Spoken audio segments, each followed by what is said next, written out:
निशानी है। तूने मुझे नया जीवन दिया, तेरे लहू की ये निशानी है। तू मेरे जीवन की रोटी है, तू मेरे जीवन का पानी है। तू मेरे जीवन की रोटी है, तू मेरे जीवन का पानी है। మానవ స్వరాన్ని మరుగుపరచండి, దైవికమైన స్వరాన్ని పిదాక్షుని నోటి నుండి వెల్లడి మార్చమని ప్రార్థిస్తున్నాం. మాలో ఎవరైనా రోగులుంటే స్వస్థపరచు, మనస్సును కేంద్రీకరించి దేవుని వాక్యం వినటకు సహాయము దయచేయండి. యేసు ప్రభు అయిన నామమును బట్టి అడిగి వేడుకుంటున్నాము మా పరమ తండ్రి, ఆమేన్. ఆయన ప్రసన్నతను కూర్చుందామండి. తదుపరి స్నేహితుల దినోత్సవం స్పెషల్ గా అయితే మన టాపిక్ కూడా అదే. మన పరిశుద్ధ గ్రంథంలో యాక్చువల్లీ వేళని న్యాయాధిపతుల్లో మాట్లాడుతూ 3వ అధ్యాయం 19వ ఆదివారము ఆ అధ్యాయం వరకు మనం మాట్లాడుకుందాం. అయితే ఈ రోజున స్నేహితుల దినోత్సవం కాబట్టి a good friend knows all your best stories. A best friend has lived them with you.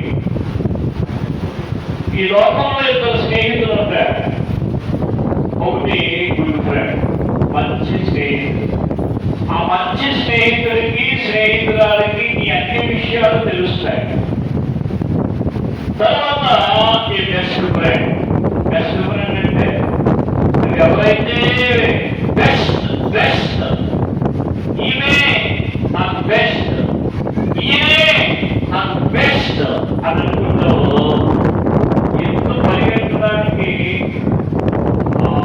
చూడండి, ఒక కర్రకి ముందు చూడండి. అలాగా ఎవరైతే బెస్ట్ ఫ్రెండ్ అని అనుకుంటావో ఈ వెంటిలో చూస్తాడు. మరి ఎవరైతే నిజ స్నేహితుడు అని అంటే సముద్రంలో ప్రజలుగా ఎవరు నిజమైన స్నేహితుడు అంటే అసలైన యేసు ప్రభువారు తప్ప no more is the friends in this world.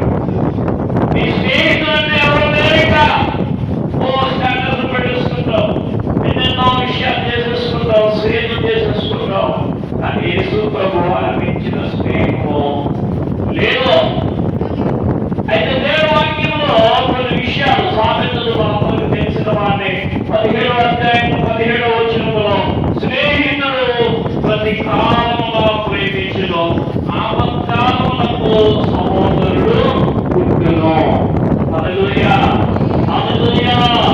మరి దేవుని వాక్యంలో నా అంశం ఏమిటంటే నిజమైన స్నేహితుడు విడువకు ప్రేమించును.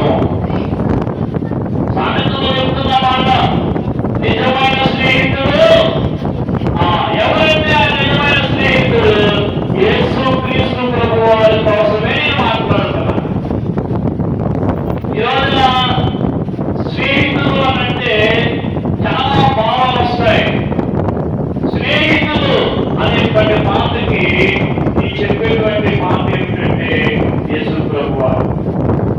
ఇక్కడ మరి సామెతలు 18వ అధ్యాయం 24వ వచనాన్ని చూస్తే స్నేహితులు కలిగి ఉండవాలని కోరువాడు స్నేహం చూపవలను, సహోదరుని కంటే అంటు పెట్టుకుని స్నేహితుడు కావడు.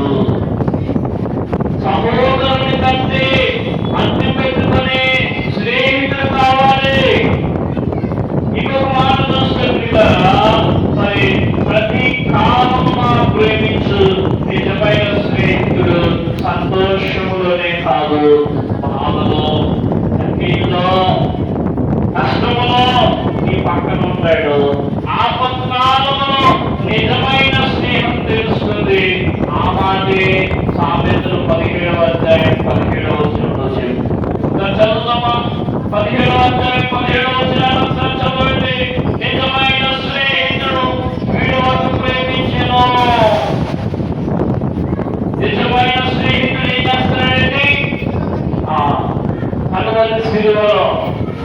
రోజు ఆయన ప్రేమించాడు కాబట్టి ప్రాణం పెట్టాడు.